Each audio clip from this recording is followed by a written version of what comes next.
In the last lesson, we learned that while you were solving graphically, you could come up with a system that had 1, 0, or infinitely many solutions.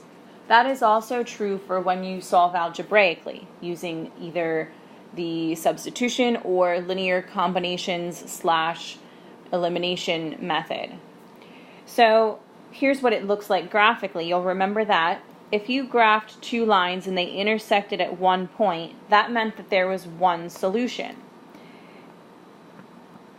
If you solve something algebraically, what will happen is something similar to the last several examples we've done. We've gotten an ordered pair as a solution. So as you were going through the work, you got something like x equals 3 and y equals 5, and then you wrote your answer as 3, 5. And that was your one solution. When you were graphing in the last lesson and you ended up with parallel lines, that meant that there was no solution. That can also happen when you solve a problem algebraically. What will happen is, along the lines of your work, instead of getting something like x equals 3 or y equals 5, you're going to get a false statement. Maybe something like 7 equals 2. So if you get something like 7 equals 2, you'll stop and your answer will be that there is no solution to that system. Graphically, recall that if you graphed the first line and then when you went to graph the second line it was the exact same line, that meant that there was an infinite number of solutions.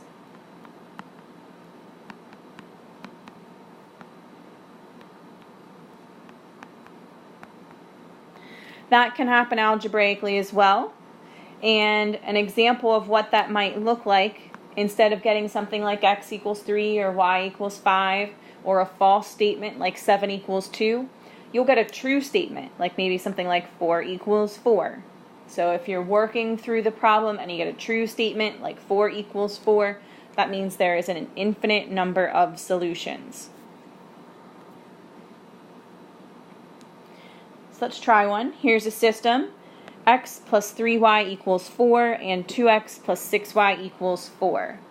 So at this point, I'm going to let you choose whether to do substitution or elimination. Because I have a variable that has a coefficient of 1, substitution might be easier. I'm going to go ahead and solve the first equation for x by subtracting 3y from both sides. Then I'm going to plug in that expression, 4 minus 3y. I'm going to plug that in to the x in the other equation. And then I will solve for y by distributing and combining my like terms. And all of a sudden I've got a negative 6y plus 6y, which is 0, and I get a false statement, 8 equals 4. That's not true, so this system has no solution. Let's do one more example. Here we have 2x plus y equals 3. And negative 4x plus 2y equals 6. Let's solve this one with elimination since I used substitution for the last one. And let's see here. Let's try to get a negative 2 in front of the other y by multiplying the first equation by negative 2. And then that would become 4x minus 2y equals negative 6.